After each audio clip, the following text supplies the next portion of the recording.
Փառք Տիրոջը։ Մի հատ ժպտացեք, տեսնեմ ոնցած անգամ շատ չեք նեղացել ինձնից։ Այսօր կնեղանաք։ Անցած անգամ մի փոքր կանգ առանք մի հարցի շուրջ, որ ինչպես է հնարավոր, որ որոշ բաներ ծածկվեն իրականության քողի տակ, բայց դրանք իրական չլինեն։ Նպատակս չի եղել կպնել որևէ մեկի մարմնավոր հատկանիշներին, ուզեցի դրա կոնտրաստի տակ ցույց տալ հոգևոր իրականություն, որ դրանք ամենամեծ դժբախտությունները չեն, դժբախտությունը երբ որ մարդը հավատացյալ է երևում, բայց հավատացյալ չէ, որ մարդը սպասում է երկնքի արքայության, բայց դա իր համար չէ, որ մարդը սպասում է Քրիստոսի աշին ու ծախին նստելու, բայց իրան վաղը քաղաքի դռներից էլ կարող է ներս չթողեն մտնի։ Ամբողջ խնդիրը նրանում է, որ մենք իմի բերենք մեր բոլոր ունեցածը ամբողջ Աստվածաշունչը եւ մեզ գտնենք իրականության մեջ,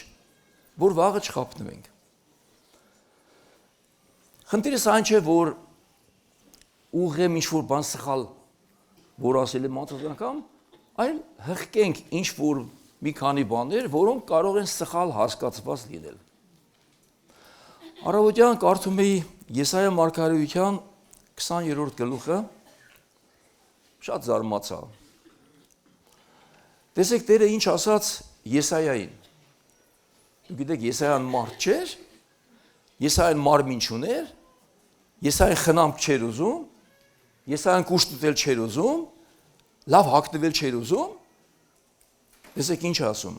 Տերը խոսեց Ամոսի որդի Եսայիայի միջոցով ու ասաց. «Գնա հանիր քուրձդ քո մեջքից եւ կոշիկներդ հանիր քո ոտքերից»։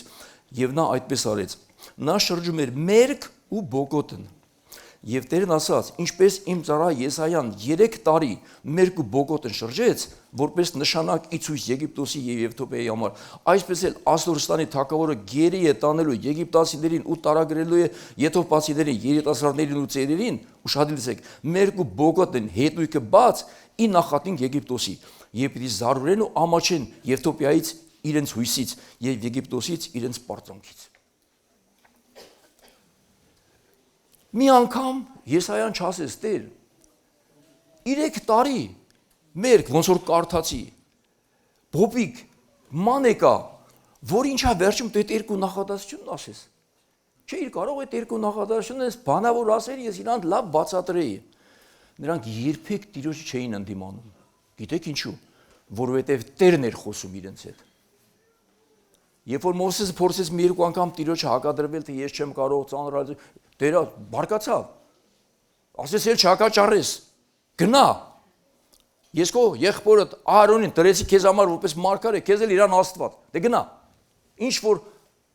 նա քո բերանը կդառնա, դու նրան կասես ինչ որ ասի։ Սուս ցենակարես Մովսեսը էլ չփորձվեց Տիրոջ հակադրվել։ Եզեկիելին Տերն ասաց.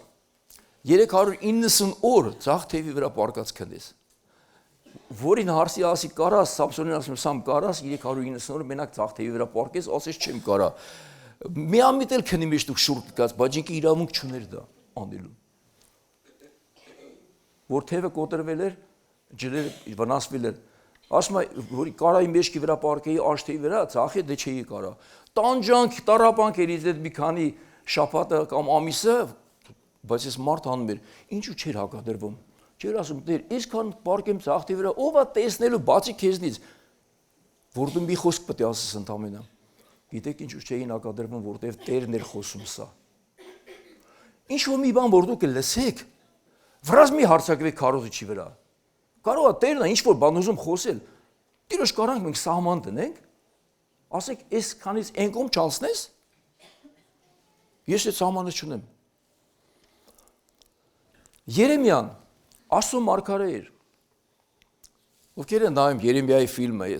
մեր եկեղեցու թարգմանածն է։ Գիտեք, որ ամենակիչը դուք եք նայում։ 3 օրվա մեջ 106,000 դիտում կա։ Իսկապես դիտված է, ստից բան չեն արել, մտել է։ Ամենակիչը ես եկեղեցուց եմ մտել։ Մարդիկ չեկել տեսես կի։ Այսքի հավես չունեք դուք այդ տեսնելու։ Բա որտե Երեմիայի տեղը ելնեիք ինչ պետք է անեիք։ Երբ որ այն աստիճանի դժվարության մեջ ընկավ, որ լացելով խնդրում ասում էր Տեր, ել չեմ ուզում քո անունով խոսեմ, որտեղ որ քո անունով խոսում եմ, ամեն ուրեք հալածում են, քարգոծում են, ծեծում են, տանջում են։ Դրան պլյուս Տերն ասաց, չամուսնանաս։ Ինչի՞։ Չամուսնանաս։ Մենք մարդկա ասում ենք քույրիկ ջան կամ աղբեր ջան, անավետիետ չամուսնանաս, չենք պրծնում ձեռներից։ Ինչի՞, ես ինչ եք հորինում ձեզնից։ Երեմիային ասեց, ըսկի չամուսնանաս։ Եվ այդպես էլ եղավ։ Հովհաննես Մկրտիչը գրված է, որ ինչ էր հագնում ինքը։ Մոստոտ ինչ-որ բան էր կաշվից գոտի կապած, չէ, կիսամերկ ու իր տեղը անապատն էր։ Կերազնել մարախեր ու վայրի մեղր։ Դուք եք Հովհաննեսը խորոված չէր սիրում, քյաբաբ, կոտլետ, ինչ-որ լավ բաներ, թե չկար։ Դա հրանգ էր, որ նա այդպես պիտի ապրեր եւ այդպես աներ։ Ժողովուրդը գնում էին անապատ նրանից Աստծո խոսքը լսելու։ Ու գիտեք ինքը փափուկ բաներ էր խոսում։ Հա?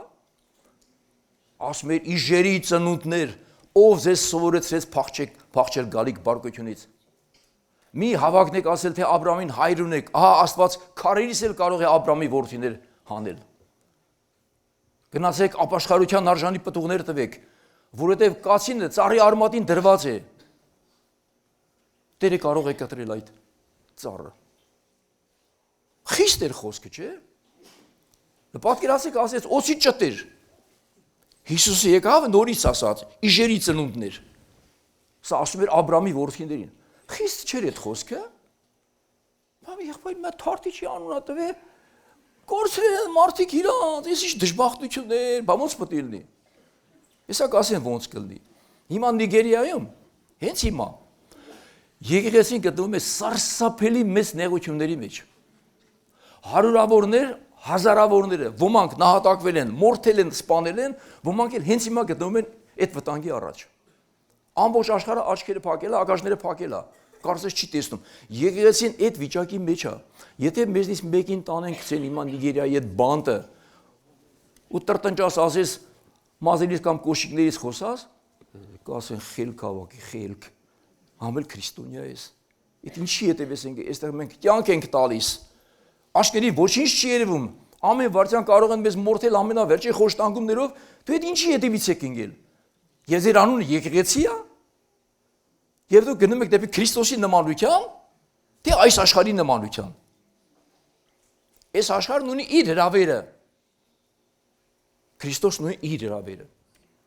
Քրիստոսը մեր ներսի մարդի վրա է ուզում կենտրոնանալ։ Դուք միշտ ուզում եք դրսի մարդը զարդարել։ Զարդարանքը չեմ ասում, սխալ է։ Մի քիչ կանրադառնամ դրան, որ չասեք մեր ձեռից ամեն ինչ առավ։ Նույն Կորեայում հիմա, հենց հիմա բանտերը լիքն են հավատացյալներով Աստվածաշունչ ունենալու համար անգամ Աստվածաշունչ ունենալու համար գնդակահարում են տեղում։ Բայց մարդիկ մեռնում են Քրիստոսի անունը շուրթերին։ Սա է եկեղեցու ընթացքը։ Բարձ է։ Եթե արձագանքները տարբեր են, դա չի նշանակում, որ քարոզը վատն է եղել։ Քարոզը կպելա ինչ որ տեղեր։ Համաձայն եք։ Համաձայն չեք, համաձայնվեք մի քիչ հետո։ Ուրեմն կպել է նշանակետին։ Մենք ունենք մարմին եւ հոգի։ Ով դրանցից որևէ մեկը չունի հիմա։ Եվ մենք, քանի որ մեր մարմինը տեսանելի է, տեսանելի մարմնի համար շատ ենք հոգանում, որտեղ աշներս տեսնում ամեն օր, առավոտ երանք հայլի մեջ տեսնում ենք մեզ, ամբողջ օրը նորից տեսնում ենք մեզ։ Հոգին անտեսանելի է, եւ շատերի մոտ այն մնում է անմխիթար վիճակում, անխնամ վիճակում։ Մինչ մի օր, այս մարմինը իր ընթացքը կավարտի ու կվերջանա, բայց հոգին պետք է հավիտյան ապրի։ Ումով ենք մենք շատ զբաղվում, սա է կարևորը, շեշտը սրա վրա է դրվել։ Հիմա տեսեք, մարմինին, ինչքան էլ որ նրա պահանջը բավարար ես, ամեն տեսակի իր ուզած հաճույքներով, որ նրան կերակրես աշխարհի ամենալավ խորտիկներով, համաձայն եք, օծես նրան ամենաանուշահոտ յուղերով, չի խանգարի, բայց հիշեք, մի օր այդ մարմինը մեկա կմեռնի։ Ով գիտի, որ ինքը մի օր կմեռնի, ինչքան էլ չուզենա։ Այդ օրն ու ժամն էլ քեզ ոչ մեկը ոչ ասելա, ոչ էլ կասի։ Հիմա մերանք կամ բիզնես առաջ մեր պապերը մահացել են։ Որ գնաք գերեզմանոցը քանդեք, մտովի քանդենք, էլ իսկական չքանդենք։ Բոլոր մեռելներին հանենք, այնտեղ ապականությունից բացի ոչինչ չեք տեսնի։ Հարուստ թե աղքատ, զորեղ թե տկար, բոլորը վերածվել են կմախքների։ Շատ գեշ են ու իրար նման։ Չի մեր ամբողջ աշխատանքը սրա համար է ընդամենը։ Սա ենք ուզում մենք փրկել։ Փրկեք։ Ուրեմն ես Աստվածաշնչից մի քանի բան արագ կանցնեմ, որտեղ պատգամս պետք է վերջացնեմ, ինչքան էլ երկար տևի, կապ չունի դա։ Ինչի ասում ես Աստծո խոսքը։ Հռոմեացի 8:6 Քանի որ մարմնի խորհուրդը մահ է, իսկ հոգու խորհուրդը կյանք է եւ խաղաղություն։ Մարմնի խորհուրդն ինչ է? Ասում եմ մահ է։ Գաղատացի 6:8 Ով իր մարմնի համար է սերմանում, մարմնից կնձի ապականություն, իսկ ով հոգու համար է սերմանում, այդ հոգուց կնձի հավիտենական կյանք։ Մարմնի համար ցանողները հնձում են ապականություն, գերեզմանոցի օրինակը ցույց տվեց ես։ Հովհաննես 6:63 Հոգին է կենթանարար, մարմինը շահմը չունի։ Այն խոսքերը, որը ես ասացի, հոգի ու կյանք, մարմինը օգուտ չունի։ Սա է ասում։ Բա մարմինը ինչի համար Աստված մեզ տվել է, որպեսզի այդ մարմինը որպես Աստծո տաճար ծառայի Աստծուն, ծառայի քո հոգուն, ծառայի բարիքների, ծառայի ճշմարտության, ծառայի օրհնության, դու դառնաս Աստծո ձեռքի գործիք։ Առաջի Կորինթացի 2:14 Բայց մարմնավոր մարդը չի ընդունում, չի էլ կարող ընդունել կամ հասկանալ Աստծո հոգու եղած բաները։ Այսինքն մարմնավոր մարդը, որ ընդունած է, ինչքան ուզում եք բացատրեք, ասեք մեկը ինքը իր չափանիշը չի կարող դուրս գալ, նա չի հասկանում քեզ, չի էլ կարող հասկանալ։ Դրա համար չենք նախատում չհասկացող մարդուն։ Մենք քարոզում ենք հասկացողի համար։ Չհասկացողը մեկը չի հասկանալու, չի էլ ընդունելու։ Հռոմեացի 6:23 Քանի որ մեղքի վարձքը մահ է, իսկ Աստծո ձերի պարգևը հավիտենական կյանք է մեր Տեր Հիսուս Քրիստոսի միջոցով։ Ես որ դպրոցական էի, ես գրականություն շատ եմ սիրել, կարդալ։ Հիշում եմ, այս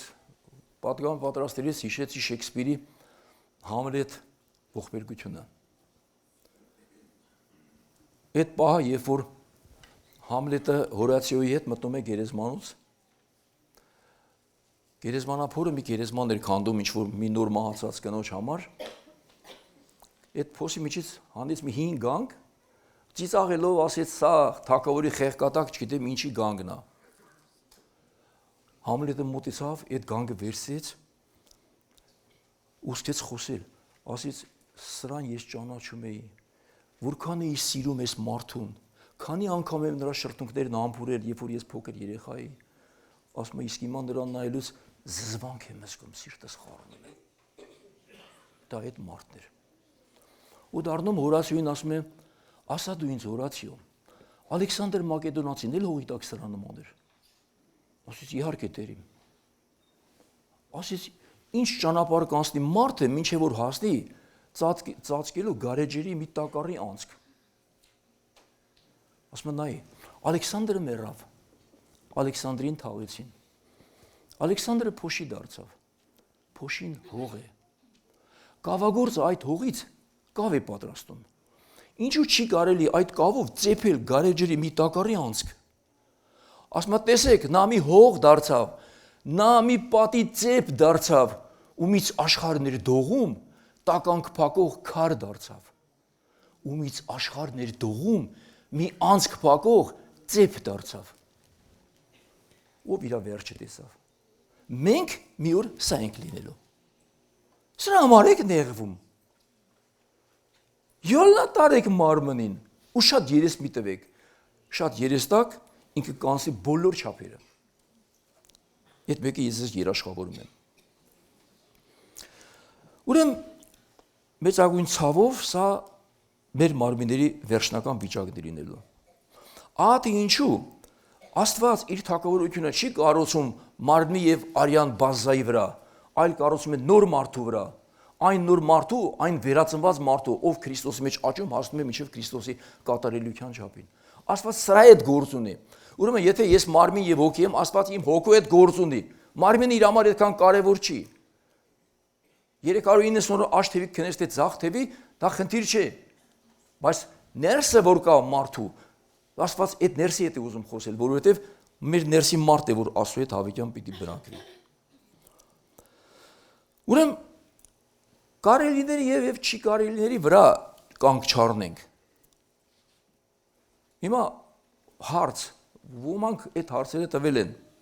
հավանաբար։ Թույլատրելի է արդյոք քրիստոնեին խնամված լինել։ Մեկը գրել էր համացանցում, հիմա ինչ կինը չխնամի իրան, բայց ես ինձ բան եմ ասել եմ կինը թող իրան չխնամի։ Կամ թույլատրելի է արդյոք գեղեցիկ Երևալ։ Ինչու՞ չէ։ Հիմա ես ասեմ, ոչ թե կարելի է խնամել, նույնիսկ անհրաժեշտ է խնամել։ Բայց դրան գոյություն ունի մի չափ։ Ոչ թե չի կարելի խնամվել կոսմետիկական թույլ մոտեցումներով, ինչ որ բաներ հղկել, հարդարել, գեղեցկացնել։ Այլ չի կարելի մի հատ ինչ որ շպարիտա քո ամբողջ իրականությունը ծածկել։ Ես օրինակները բերեցի փչած պրոշների ու եսի մինչերի վրա, այ մի հատ սկանդալի սարք է, մի քիթ եք ասում, չէիք թողում վիրատենք, մի չեք թողում պրոշները սիլիկոն լցնենք։ Որ ասում եմ ես եկեղեցի լուրջ խնդիրների մեջ ա։ Ուզում եք լցնեք սիլիկոն, գնացեք լցրեք, ես չեմ ասի մի գնացեք։ Բայց դուք ճիշտ չեք վարում, դուք ընդհանրապես ջանդակ եք ելնելու։ Վաղը մյուս օրը դուք պետք է կանգնես Աստծո առաջ եւ դերեք ասի, քո մարմինը Սուրբ Հոգու տաճար էր, որ քեզ տվել էի։ Դու չէիր կարդացել, որ ասում է ով Աստծո տաճարն ապականի, Աստված էլ նրան պիտի ապականի։ Աստծո տաճարը Սուրբ է, որ դուք եք։ Դու տաճարին կպնելու իրավունք ունես։ Կարող ես քո մարմինը տատուներով ծածկել։ Տատուն գիտեք ինչ է, չէ՞։ Տատի չէ, տատու։ Տատուն ինչ որ գույնավոր նկարչություն են անում մարդու մարմնի վրա։ Սամսոնը ասել, ես հետո համացանցում տեսա մի քարոզիչ կին։ Ես ասեմ, կինը որ քարոզիչ չլինի, այդքան հազիվ էլ լինի։ Բանա բացատրում եկեղեցում, ժողովուրդը նստած, հանկարծ ցույց է տալիս իր այս վզես, բուջուճակես մասում տատու է արած, ու ցույց է տալիս ժողովրդին։ Մեկ էլ ոտքի վրա է տատու արած, ցույց է տալիս, ժողովուրդը ծափ են տալիս, սրճվում է, թե ինչ ազատություն եւ նորարարություն է։ Նա իմ ասում եմ, դու Աստծո խոսք ես խոսում, Աստծո խոսք։ Դու չես կարդացել ինչ է գրված Ղևտացիների 19:28-ում։ Ձեր մարմնի վրա մեռելների համար խազեր կամ կտրվածներ չանեք, ձեր վրա դաջվածք չանեք, ես եմ Տերը։ Իսում համար էր ասում։ Եթե արել ես նախկինում, արել ես։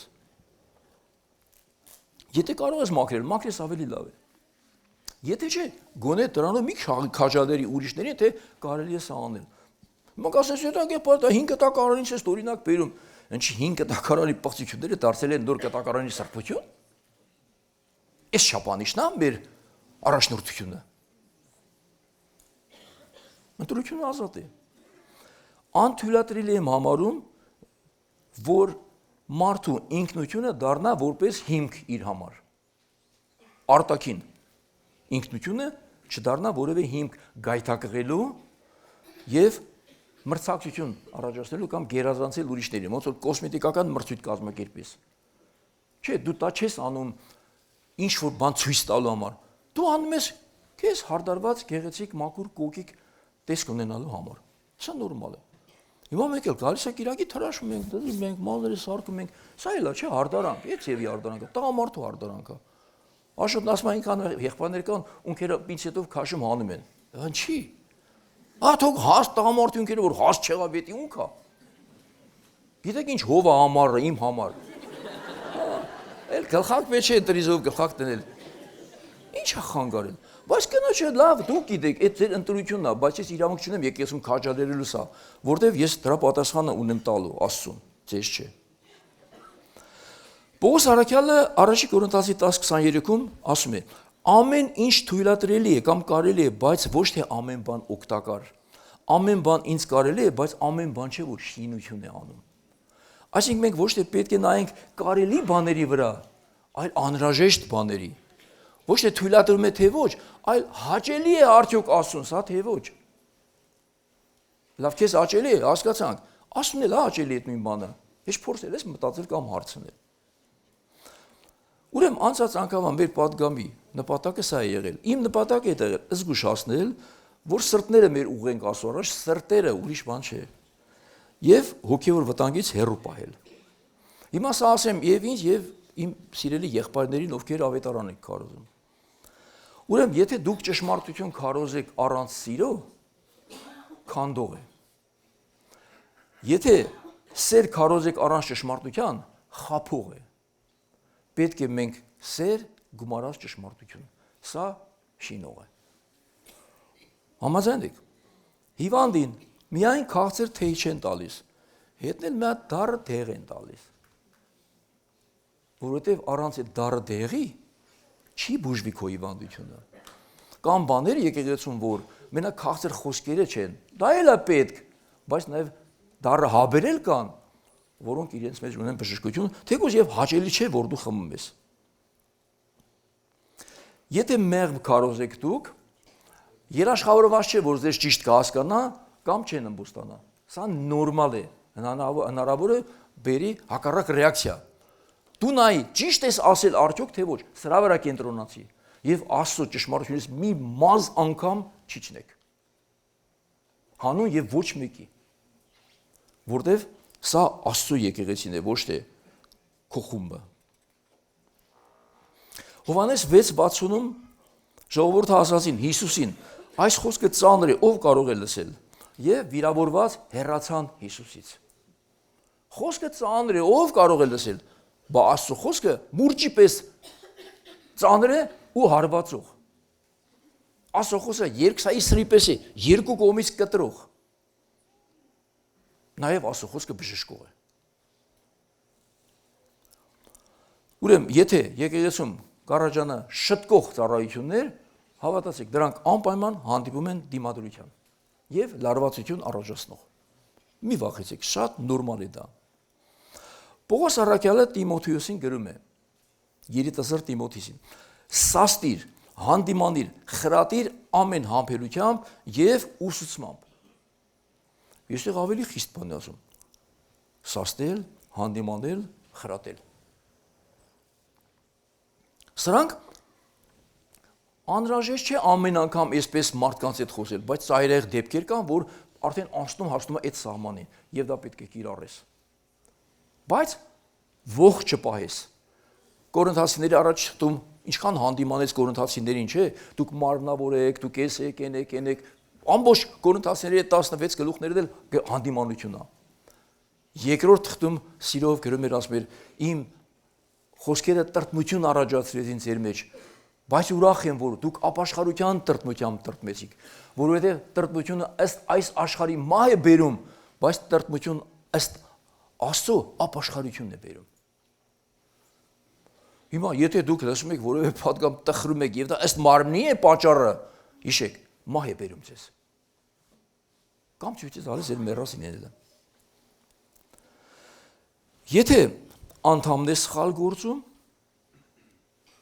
դժվում է այդ անձը։ Եթե հովիվն է սխալ գործում կամ քարոզիչը, դժվում է ամբողջ եկեղեցին։ Դուք պատասխանատու եք ձեր անձի համար, ես պատասխանատու եմ իմ եւ գումարած մնացած բոլորիդ համար։ Ես իրավունք չունեմ սրա ճշմարտությունից մի մազ անգամ իջնել հանուն եւ ոչ մեկի, որ քեզ այդպես է դուր գալիս։ Դուր գալը դեռ բավարար չէ։ Պետք է ճիշտ վարվել։ Իսկ ճշմարտությունը երբեմն ցավոտ է լինում։ Ուրեմն հովիվը պատասխանատու է խոսքի հոգու եւ ճշմարտության համար, այսինքն դուք պաշտպանեք խոսքի հոգին եւ ճշմարտությունը, երկրորդ ձեր տոնայնությունը լինի օգտակար, երրորդ նպատակի մաքրության համար։ Սրանք կարևոր բաներ են։ Եթե որևէ քարոզիչ վախենում է, որ տպավորությունը կարող է վատ լինել իր պատգամի, դուք չեք կարող ճշմարտություն քարոզել։ Ուստի մենք պետք է ասենք ճիշտը, բայց ճիշտ ձևով ասենք ճիշտը, այնպես ասենք, որ ընդունելի դառնա այդ ճիշտը։ բացատրելով ասենք, երկար ասա, շատ օրինակներով ասա, թող մարդը քնի, թող օրանջի, կապ չունի դա, բայց դու ճիշտ ասա։ Մի կարճեցրու լոկեն պատճառով մեկը կարճ է սիրում։ Մարկոս Ավետարանը կարճ կոնկրետ է գրված, Ղուկասն էլ գնա գալիս եմ երկար։ Ես Ղուկասն ավելի սիրով եմ կարդում, քան Մարկոսը, թեկուզ երկուսն էլ Ավետարան է։ Ղուկասը մեծ շատ լավ է բացատրում ավելի։ Մարկոսը ռոմեական ծավալ կարճ կոնկրետ, раз два готово։ Հիմա մարդը այդպես է սիրում, բայց երկուսն էլ ճիշտ են ամեն դեպքում։ Անցած անգամ ես կանգ առա ծաղիկների վրա, որ ծաղիկները բերել էի այստեղ կան, որ ունեն բուրմունք, իրենց մեր կյանք կա, գումարած գեղեցկության, ծաղիկները կան արհեստական են, դրանց մեջ ոչ բուրմունք կա, ոչ էլ կյանք կա։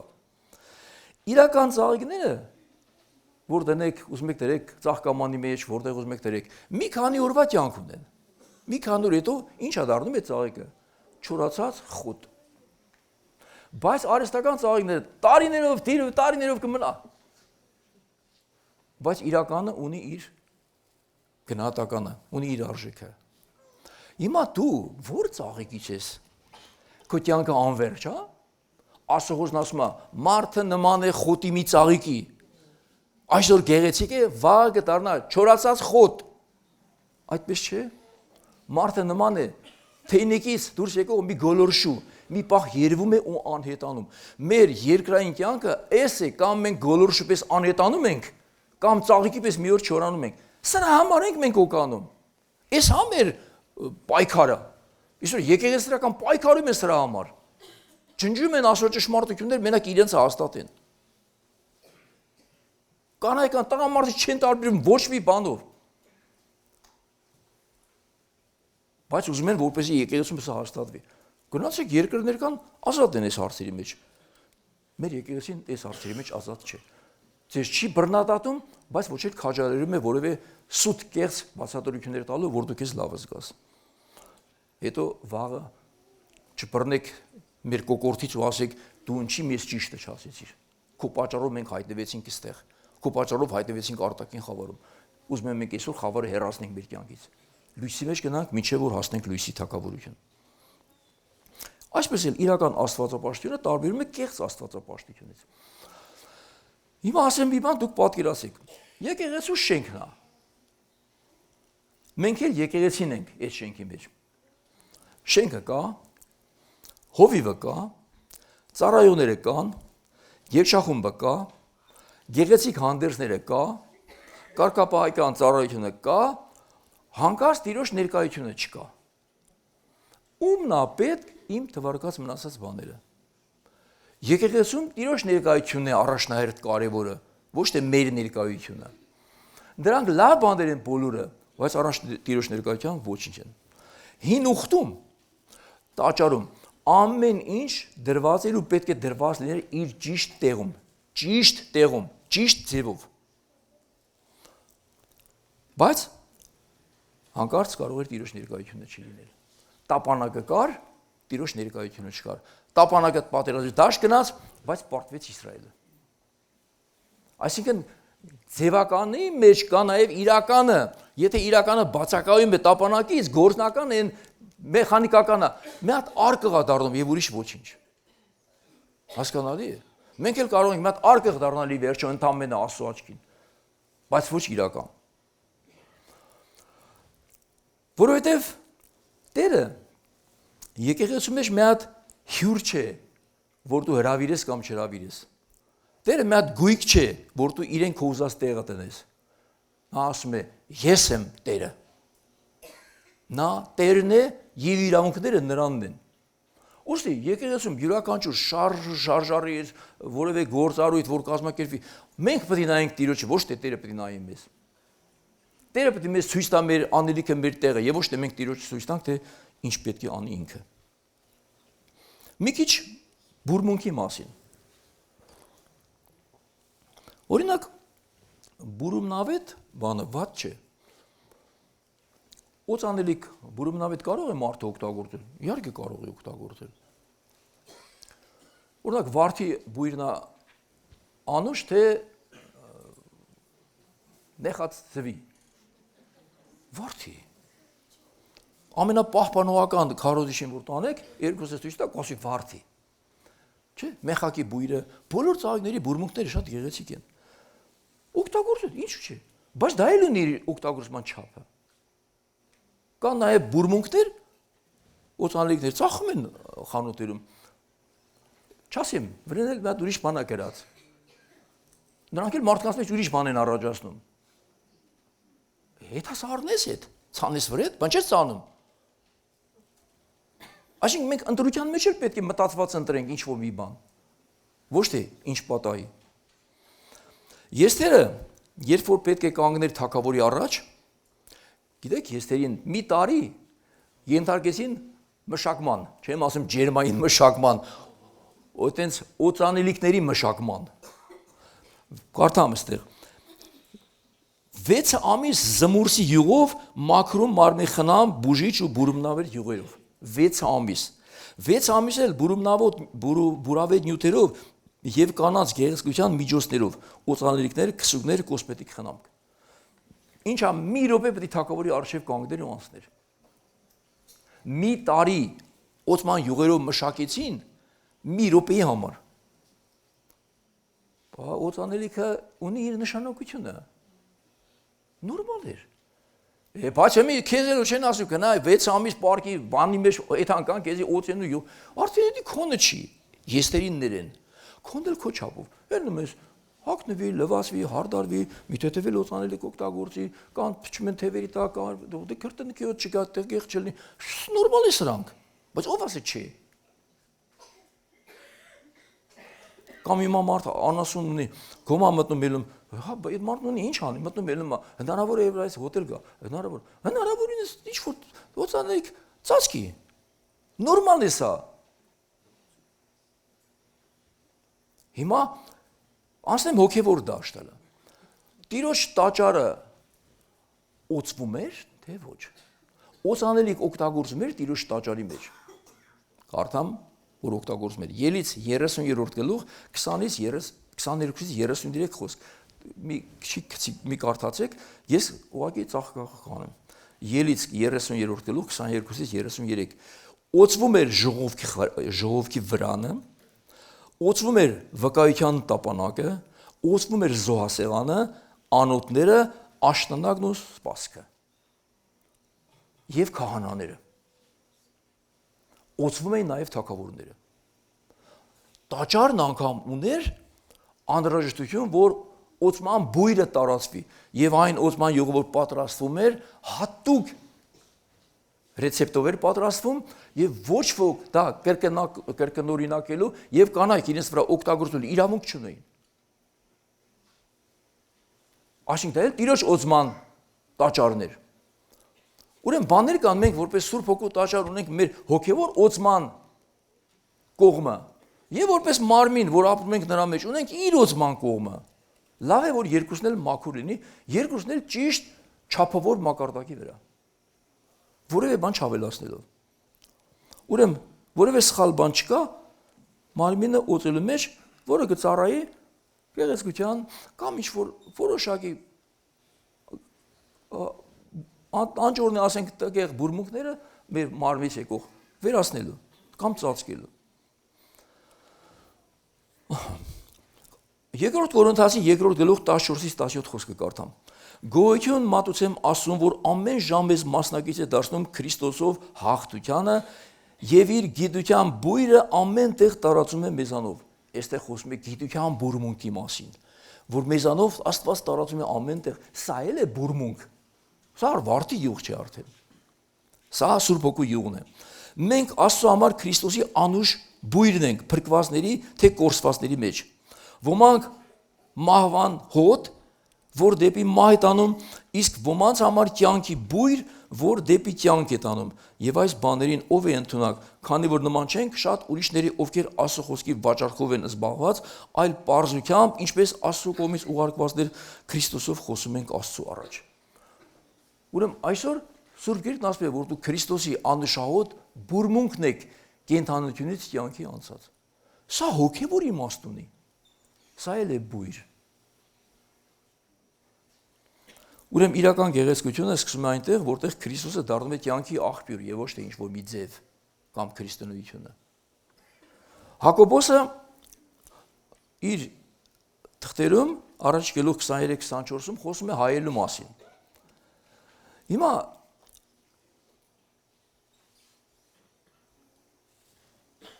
ես գնում հայելու մեջ ինձ նայում եմ։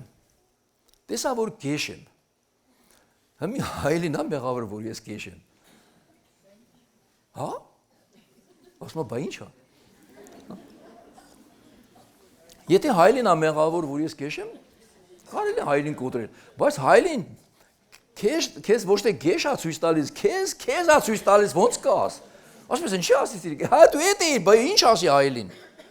Ուրեմն խելացի մարդը հայելի մեջ իրեն տեսնելով, որ ասենք ունի այնպեսի կողմեր, որ պետք է ծածկել, ուղղել, դզել, չէ՞,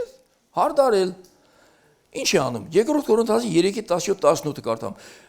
Տերը հոգին է, ուր Տիրոջ հոգին է, այնտեղ ազատություն է։ Սակայն մենք բոլորս ուշադիր լսեք, բաց երեսով Տիրոջ փառքը ինչպես հայելու մեջ տեսնելով, նույն պատկերով կերպարանավորվում ենք փառքից աստիճանից դեպի մյուս աստիճան առաջնորդվելով Տիրոջ կողմից, որ հոգին է։ Այսինքն Տիրոջ պատկերին պես ենք նորոգվում, փառացի փառս որպես Տիրոջ հոգով։ Մենք նայելով հոգևոր հայելու մեջ այս Աստծո խոսքը կարող է դառնալ յուրաքանչյուրիս հոգևոր հայելին, որ մենք սրա մեջ Քրիստոսին նայելով Քրիստոսի պես կերտվենք մեր հոգևոր կյանքում, ոչ թե մեր ուզածի պես կամ մեր եկեղեցու կարգ ու կանոնի կամ դրվածքի պես։ Եսի ամեն եկեղեցու դուր չի գա, եւ ամեն հավատացյալ դուր չի գա, որտեղ իրանք ուզում են իրենց ձևով կերտվեն, ոչ թե ավետարանի ասած ձևով։ Իսկ հիմար մարդը ինչ անում։ Կոտրում է հայելին։ Մի հատ մուլտիկ ով է տեսել։ Ասա դու ինձ հայելի, ով կա ինձնից ավելի գեղեցիկ ու սիրելի, այդ հայելին ցույց տալիս, ասում է այն մյուսը քեզնից լավ է։ Խփը հայելին կոտրում է, դու ինչի ասեցի լավ է։ Մենք այդպես չանենք։ Որ Երեմիային ճիշտը խոսելու համար տարանքեցին նեղության ջրորը, դրանով նրանք ազատվեցին Բաբելոն գերության գնալուց։ Չէ, չազատվեցին։ Եթե դուք կարող եք կոտրել քարոզիչին, դրանով դուք ձեր վերքերը չեք բժշկի։ Եթե դուք մերժեք տեղատոմսը, դրանով դուք բժշկություն չեք գտնի։ Լավ, մենք խոսեցինք մարդու արտաքինի մասին, բայց ներքինը ուզեցանք ցույց տալ, ոչ թե արտաքինը մերժել, այլ ներքինը կերտել, որովհետեւ մենք բարձրացնենք Քրիստոսի վարկանիշը եւ եկեղեցու հոգեվոր վարկանիշը։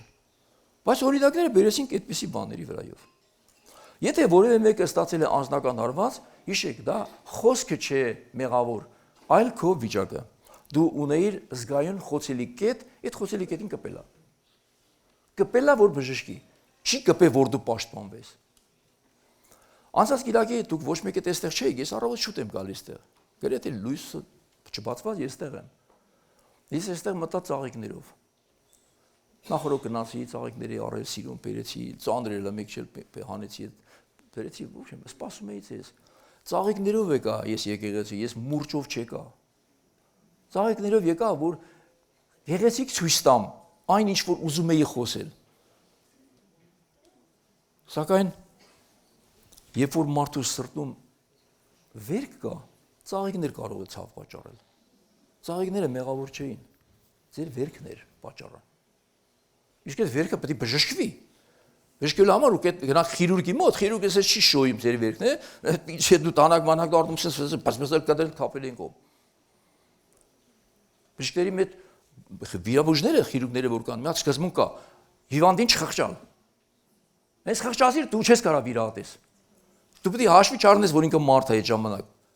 Նարկոզատուրը անց է պրտրտելուն։ Չի կարող նա վիրահատել։ Դրա համար հարազատին թույլ չեն տալիս, որ իր հարազատին վիրահատի։ Հենց մարդկային աշխատեց, դու կփչացնես։ Հիմա հնարավոր է, որ խոսքին մի քիչ էլ ջուր խառնվի։ Բայց թույն չեն խառնել։ Փառք Տիրոջը, որ ոմանք ասում են ջուր է խառնած։ Ջուրը լավ բան է, դե ջուրն էլ է պետք։ Դուք որ ճաշ եք եպում ջուր չեք խառնում ճաշին։ Բայց ջուրը պետք է չափավոր խառնվի, որ ոչ ջրիկությունից ճաշը չուտվի, ոչ էլ այնքան քիչ խառնես, որ դառնա փլավ։ Մենք պետք է դա օգտագործենք նորմալ։ Օրինակ, եթե մենք առաջ որ երեխաներին կաթ էինք տալիս, դե այն ժամանակ ինձ փոշի կաթ չկար խանութներում, մեր երեխեքը որ փոքր էին, կովի կաթ էինք առնում, ովքեր կով ունեին, առնում էինք, բայց կովի կաթը այդպես չէր կարելի տալ երեխային, որտեղ վնաս կտար, փորը կցավար։ Կաթին ջուր էին խառնում, համապատասխան չափով, որ երեխան կարողանար ուտել եւ մարսել դա։ Այդ խառնած ջուրը նորմալ էր։ Պողոս Արաքելը ուզում էր Կորինթացիների հետ լուրջ բաներ խոսել, բայց չկարողացավ։ Եվ ասում էր, չկարողացած ձեզ հետ խոսել հոգևոր լեզվով, չկարողացա պինդ կերակուր տալ, այլ Քրիստոս Հիսուսով կաթ տվեցի ձեզ, որովհետև դու կարող էլ չէիք դրան։ Հասկանալի։ Այսինքն մանուկ հասակ ունի, էսի վաստի ջուր տաս։ Պետք է ջուր խառնես կաթին տաս։ Բարձ է։ Ուրեմն օրինակները, որ բերվում են, դրանք ջուր չեն, դրանք բերվում են նոսրացնելու համար, որպեսզի դառնա հասկանալի։ Տեր Հիսուսը ինքն էլ էր օրինակներ բերում։ Օրինակ էր բերում սերմից, բացից, փողից, մարմնից, չէր բերում սերմացանի առակից, լիք առակներ, օրինակներ, պատմվածքներ, խոսեց մարդու լեզվով, որ մարդը հասկանա։ Քրիստոսը որ մարդու լեզվով էր խոսում, որ հասկանա, մենք ում լեզվով խոսենք։ Մենք էլ պետք է մարդու լեզվով խոսենք, մարդկային օրինակներով խոսենք։ Որպեսզի տեղ հասնի, օգուտ տա։ Ոչ թե ուղղակի պարտականությունը կատարես, գնաս։ Երբ որ Քրիստոսը խոսեց իր մարմինը ուտելու եւ արյունը խմելու համար, աշակերտները չհասկացան սա, որովհետեւ երբ որ կպան ձևին կորսեցին բովանդակությունը եւ հեռացան Քրիստոսից։ Հիսուսը նրանցից ոչ մեկի հետևից չվազեց։ Չասեց. «Հետ դարձեք, ինձ սխալ հասկացաք, ես այդ չէի ուզում ասել, ես հազիվ եմ այդ 70-ից հավաք է, ձեր ասածով թող լինի, հետո կամած կհասկանաք, այսպես չէր»։ Տերը հետ դարձավ 12-ին ասեց. «Միթե դուք եք ուզում գնալ»։ Այսինքն դուք եք ուզում գնալ, գնացեք։ Բայց ես ճշմարտությունից մի մաս չեմ իջնի։ Աշակերտներն ասացին. «Տեր, ուր գնանք մենք, չէ որ դու ունես հավիտենական կյանքի խոսքեր»։ Եվ չհեռացան։ Ոմանք ուղիղ խոսքից կարող են գայթակղվել եւ հեռանալ, ոմանք ուղիղ խոսքից ավելի մոտենալ Քրիստոսին։ Ես ասում եմ ոմանք եւ ոչ թե բոլորը։ Եթե կան ոմանք, իսկ եկեղեցին ոմանք չէ, եկեղեցին ամբողջն է։ Ուրեմն դու խոսում ես ամբողջին, ոմանք կարող են սխալ հասկանալ։ Նորմալ է, որովհետև իրենց լեզվով չխոսեցիր, որովհետև իրենց ուզած բաներին կպար։ Դրա համար դուր չի գա, բայց դու չես խոսում, որպեսզի մարդկանց դուր գաս, դու խոսում ես, որպեսզի Տիրոջը դուր գաս։ Եվ երբ որ Սամուելը լսեց, որ Իսրայելի ժողովուրդը պահանջում է, որպեսզի թագավոր ունենան այնպես ինչպես աշխարհի մյուս ազգերը, եկան Սամուելին ասին, մենք ուզում ենք, մենք էլ թագավոր ունենանք ինչպես աշխարհի մյուս ազգերն ու ժողովուրդները։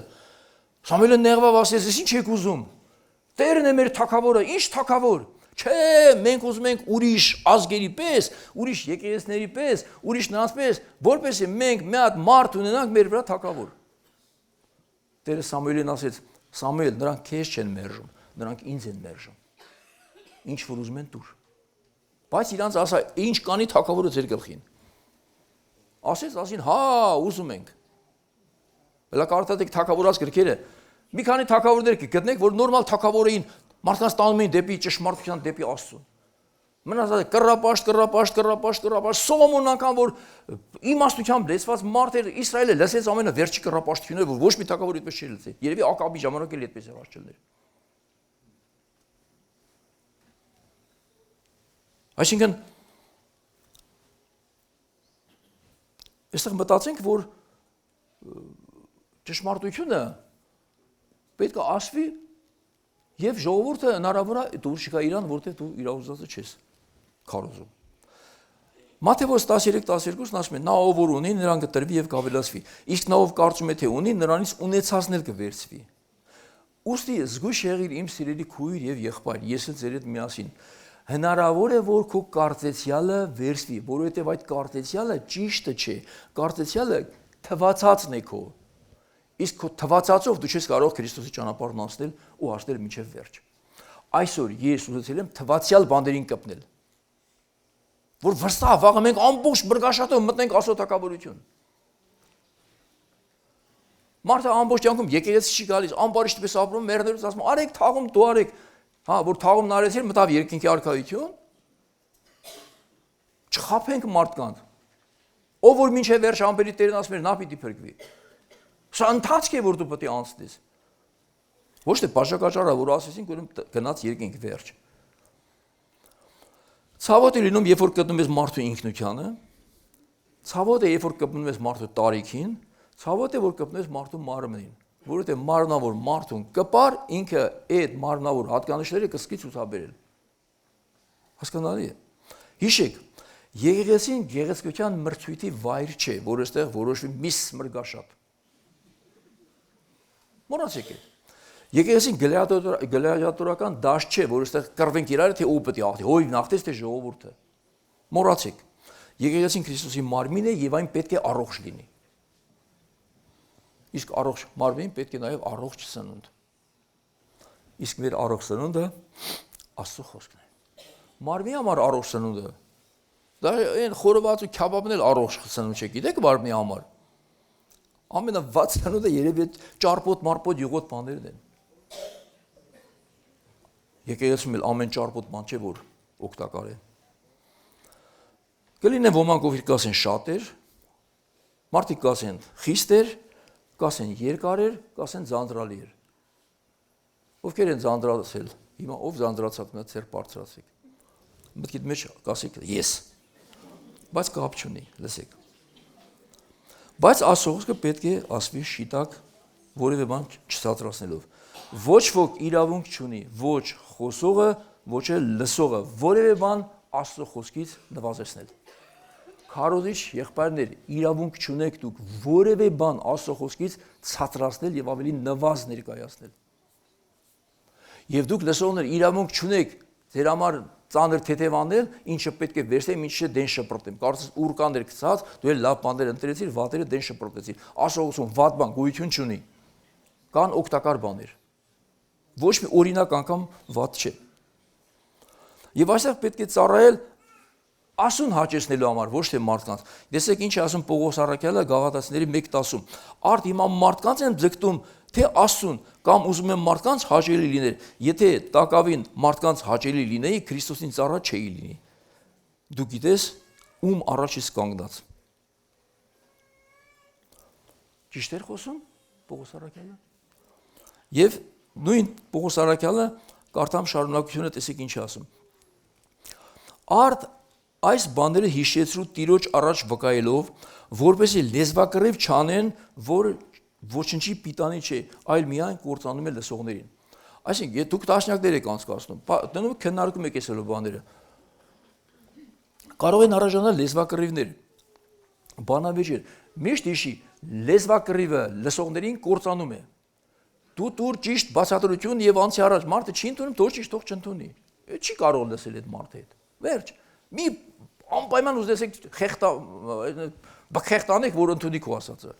Ժամանակը գա կընդունի, կամ կհեռանա։ Կամ կընդունի, կամ կհեռանա։ Ջանա Աստծո առջև ինքդ քեզ փորձված մշակ ներկայացնել։ Մշակ, որ ամաչելու բան չունի, այլ ճշմարտության խոսքը շիտակ է ներկայացնում կամ ուղիղ։ Հեռու մնա զազրախոսություններից, որովհետև դրա մեջ եղողներն ավելի առաջ կգնան ամբարշտության մեջ, եւ նրանց խոսքերը քաղցկեղի պես ճարակում են։ Նրանցից են Հիմենոսն ու Փիլետոնը, որոնք ճշմարտությունից շեղվել են, ասելով, թե մերելների հարություն արդեն իսկ եղել է, եւ ոմանց հավատը կործանում են, բայց Աստծո հաստատված հիմքը կանգուն է եւ այս կնիքն ունի։ Տերը ճանաչում է նրանց, որ իրենն են, նաեւ թող անիրավությունից հեռու կանգնեն բոլոր նրանք, ովքեր Քրիստոսի անունն են կանչում։ Անիրավությունից հեռու մնան նրանք, ովքեր կանչում են Քրիստոսի անունը։ Մեծ տան մեջ ոչ միայն ոսկա ու արծաթյա անոթներ կան, այլ փայտյա ու խեցե։ Կան, որ պատվավոր գործածության համար են եւ կան ոչ պատվական գործածության համար։ Եթե մեկը ինքն իրեն այսպիսի բաներից մաքրի, կդառնա պատվական անոթ,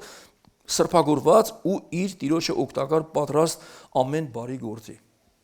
Փաստորեն ուզում ես դառնալ պատվական անոթ, ասում ես քեզ մաքրի ես բոլոր բաներից։ Մաքրելու համար եթե դժվար է,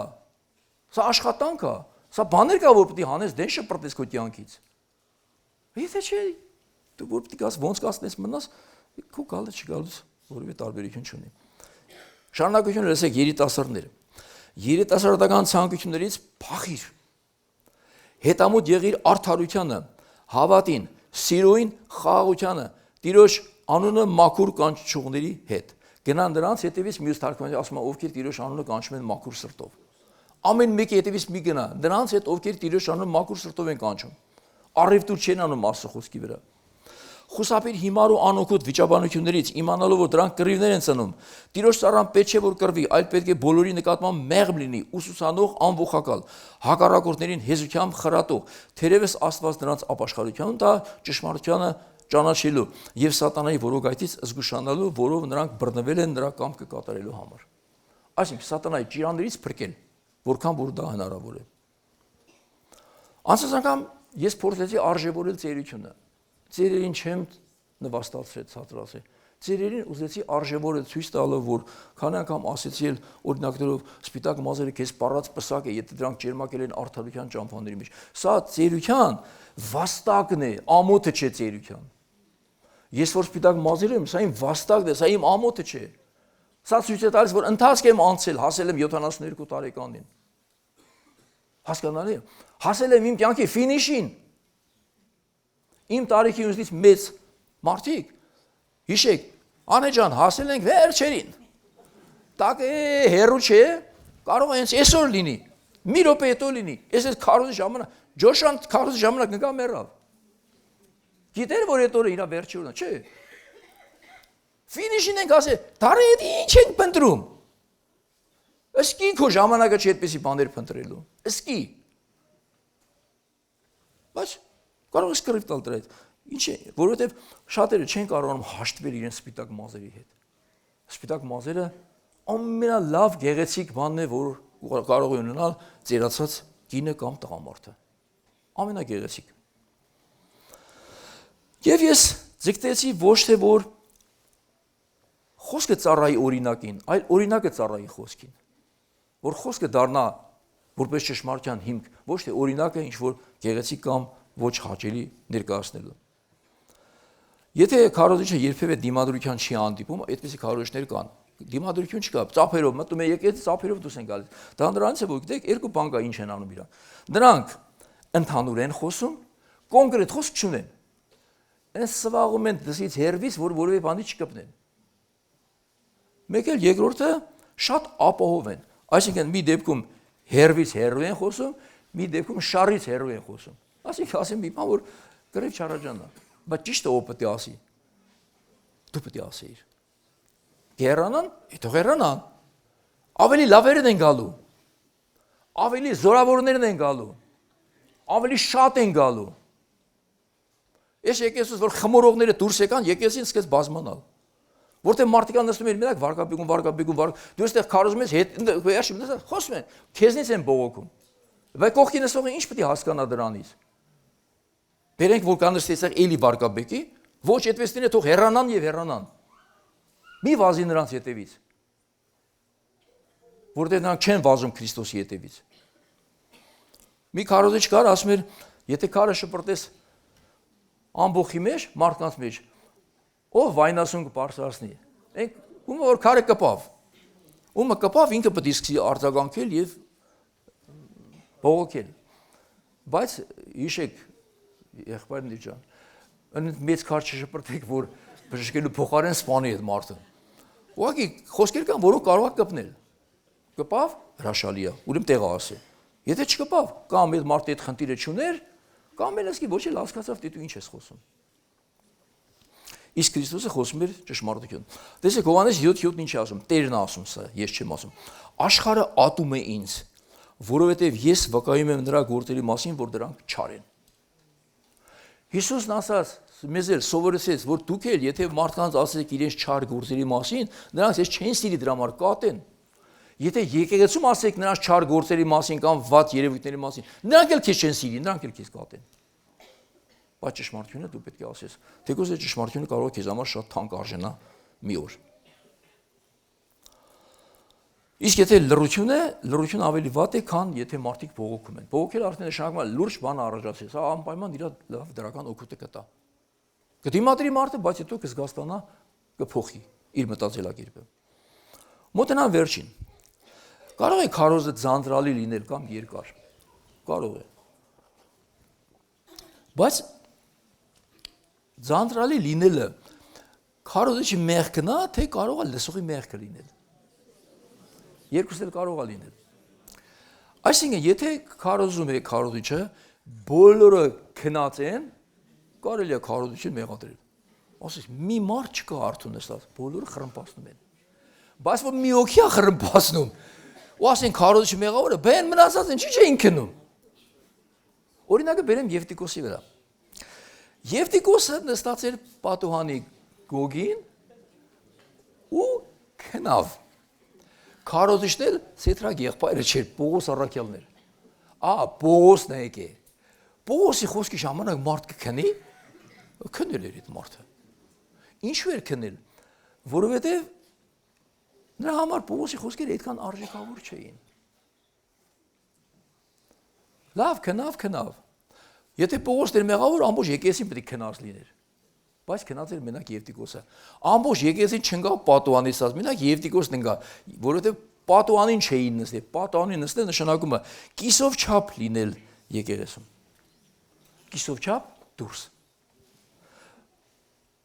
Ոչ ամբողջությամբ ներս էր, ոչ ամբողջությամբ դուրս էր։ Հիմա եթե որևէ քարոզիչ ասեմ, դուք կքարոզեք կես ճշմարտություն, նշանակում է դուք եկեղեցուն նստացրեցիք պատուհանի գոգին։ Նրանք անպայման ընկնելու են ու այն կողմի վրա։ Դրա համար լուրջ լրիվ ճշմարտությունը դու ասա։ Պատուհանի նստածը կընկնի, թող ընկնի։ Բայց եկեղեցու նստածը որ քնի, գոնե այստեղ կընկնի, վնաս չի պատահի։ Դրա համար լուսամուտին մի նստեք։ Կամ լուսամուտի մոտը մի նստեք։ Ոմանք նստում են կան, որ ասենք, որ տեսից ինչ լին տեսնեն։ Լավ, այդ վարագույնները կախելիք բան չի երևում։ Եվ այրընկան մեռավ։ Հիմա Պողոսի խոսքը ձանձրալի էր։ Ես ասեմ ոչ, որտեղից գիտեմ։ Այստեղ ասում է, կարդամ այս խոսքը։ Շաբաթվա առաջին օրը, երբ հավաքվել էին հաց կտրելու, Պողոսը խոսում էր նրանց հետ, որովհետև հաջորդ օրը գնալու էր, եւ խոսքը մինչեւ կես գիշեր երկարեց։ Եթե մինչև կես գիշեր երկարեց, բան չի թողեցին գնացին տուն մյուսները, որտեվ հետաքրքիր էր իրենց։ Իսկ Պողոսը ինչու երկարացրեց, որտեվ հաջորդ օրը գնալու էր, ժամանակ չուներ էլ, ասեց ինչքան հնարավոր է մնամ, ինչքան կարելի է որ կարող եք դիմանալ նստել, լսեք, որովհետև գնալու եմ ես վաղը, էլ չեմ կարող ձեր հետ հանդիպել կամ շփվել։ Պարզ է։ Ուրեմն մի մեղադրեք, երբ որ ոմանք կքնեն, թող քնեն։ Բայց մարդիկան ովքեր չեն քնում, նրանք լսում են։ Ուրեմն խոսքը նրանց համար է։ Քրիստոսը քարոզեց 3 օր 3 գիշեր։ Լեռան քարոզը 3 օր 3 գիշեր ոչ մեկը չքնեց, ոչ մեկը քաղց չէր զգում կամ ծարավ։ Երեխաներն էլ չէին խանգարում, հիմա շատերին ասում եք երեխեքին տարեք այստեղ այնտեղ մի արեք, թող երեխեքը որտեղ բերեն, թող այնտեղ նստեն, էլ չանեք երեխեքին իրանց տեղից։ Ու երեխեքին ու շատ երեխեք թող չխանգարեն, այդքան բան։ Եղավ ծառայողներ, խնդրում եմ ձեզ։ Ես տեսա մեկին ասի ընդ նստեք մի արեք այդ բաները, որտեղ մարդն եկել է ուզում է թող այնտեղ նստի։ Երեխեքն էլ իր հետ թող նստի, բայց երեխան որտեղ նստի։ Թող սովորի իր մամայի պապայի հետ նստել։ Եվ ոչ մեկը չընկավ պատուհանից ցած, որտեղ լեռան վրա պատուհան չկար։ Լանջ էր։ Եվ այդ լեռը մենակ չվերցնեք իրական իմաստով, Քրիստոսը ինքն էր լեռը, ինքն էր ժայռը։ Եթե քո հավատը, քո փոխհարաբերությունները Քրիստոսի վրա է հաստատված, դու հաստատ չես ընկնի պատուհանից ցած։ Ու դու չես զգա ոչ քաղց, ոչ ծարավ, ոչ էլ ձանձրույթ։ Շատ լավ, վերջացնեմ։ Ուրեմն քարոզիչի պարտականությունն է խոսել ճշմարտությունը, լսողի պարտականությունն է նստել պատուհանին, թե իջնել նստել խոսքի մոտ։ Մի ժամանակ մեր Լևի կախբերը այդ արանքն էր նստում Միջանցքի։ Անդադ գալիս նստի փողոք մազը։ Ախպեր ջան, ամբողջ օր եթում գալիս, չէ, թողո մարդ ասի Լևի կախբերը, արի նստի ստե։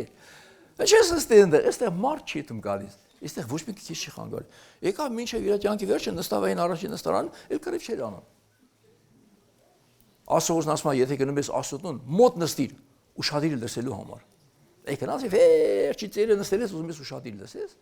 չես կարողանա։ Վերջի խոսքն ու ավարտեմ։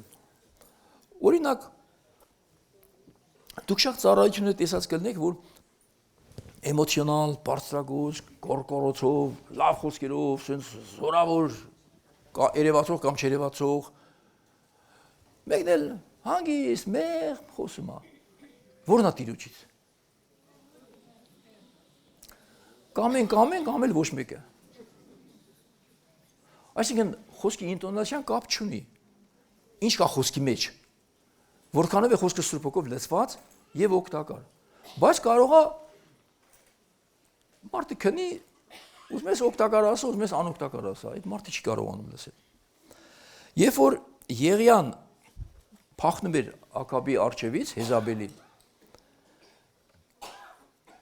պետք է գնար Տիրոջ արջև կանգնելու։ 40 օրվա ճամփա անցավ, 40 օր գիշեր ցերեկ գնաց, որ կանգնի լեռան վրա, Տերը նրան մի քանի նախադասի բան պետք է ասի։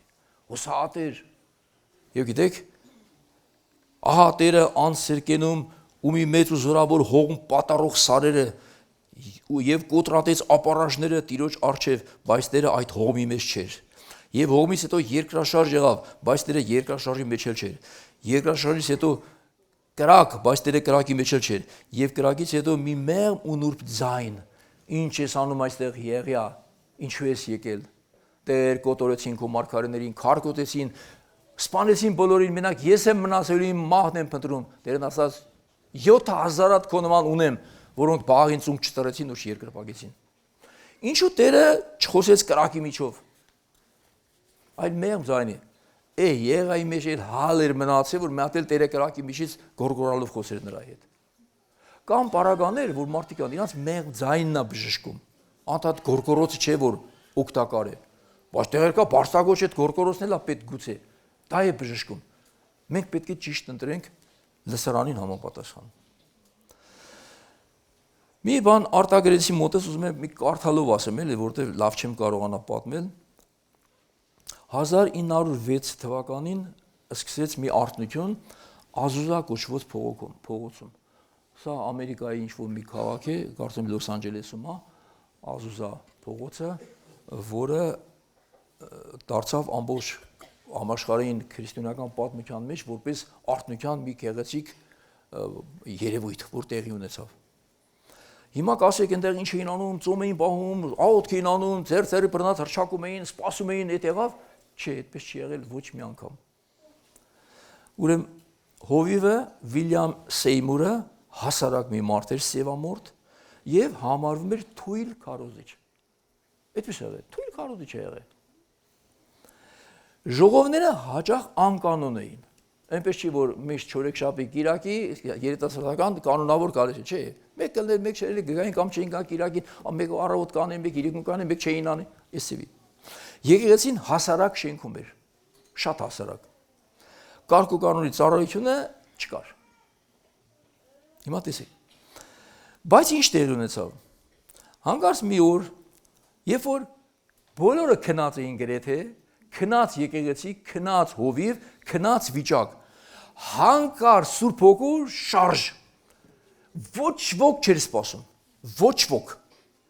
Մի անգամ շարժեց ամբողջ եկեղեցին, շարժեց ամբողջ Ազուզա փողոցը ու արթնություն էր, որ առաջացավ, գնա գալիս եմ այս բանով, չափանիշով։ Արթնությունը բայց տևեց 3 տարի, 1909 թվին վերջացավ։ Սկսվեց բռնկումով, վերջացավ նույնքան հանկարծակի։ Ինչու՞։ Երբ որ Սուրբ Հոգին այցելեց, Սուրբ Հոգին էր կառավար։ Նրանք ոչ սպասում էին, ոչ հրավիրել էին, ոչ կազմակերպել էին, ոչ իրանց վիճակների բավարար այդքան, որ Սուրբ Հոգին գար։ Բայց Սուրբ Հոգին եկավ, որոշեց գալ եւ եկավ։ Ամենաթույլ կոչված եկեղեցում։ Եվ նույն ձևով գնաց, որովհետեւ երբ որ նրանք Ազուզայի ամենամեծ ողջունությունը այն էր, որ այն ծնվեց Սուրբ Հոգուց եւ շատ շուտ մարդիկ փորձեցին մեթոդի վերածել այն։ Հասկանալի է։ Որ եկեղեցի ոչ թե պետք է ղեկավարի մեթոդներով, այլ Սուրբ Հոգին ինչպես է շարժվում, նրան համահունչ պետք է նաեւ շարժվես դու։ Ինչ է մեզ մնում այսօր, կարդամ մեզ փոքրիկ հատվածը։ Ազուզան մեզ չի կանչում կրկնօրինակել իրեն, այլ նմանվելու իր սրտին։ Նրանք ճիշտ է տկար էին իրենց հավատքի կամ խոսքի զորության մեջ, բայց սրտները ուղիղ եւ ծարավուն էին Աստծո հանդեպ։ Թույլ եկեղեցի էր, բայց Աստծուն սիրող եկեղեցի էր։ Այսօր էլ նույն սկզբունքն է գործում։ Ինչ անենք, որ Սուրբ Հոգին գա։ Չես կարող, մոռացեք դա։ Դուք մի արեք մի բան, որ Սուրբ Հոգին գա։ Դուք հրաժարվեք ինչ-որ բաներից, որ Սուրբ Հոգին չհեռանա։ Սրանք իրար շատ են տարբեր։ Որովհետև կարող է Սուրբ Հոգին տրտմել մեր մեջ։ Պողոս առաքյալն ասում է՝ մի տրտմեցրեք Սուրբ Հոգուն, որով կնքվեցիք փրկության օրվա համար։ Մի մարեք Սուրբ Հոգին։ Դա կարող է լինել։ Այո, կարող է լինել։ Մենք չենք շարժում Սուրբ Հոգին։ Մենք չենք շարժում Սուրբ Հոգուն, նա է, որ շարժում է մեզ։ Սա պետք է լինի մեր սկզբունքը։ Տերը օրհնի ձեզ։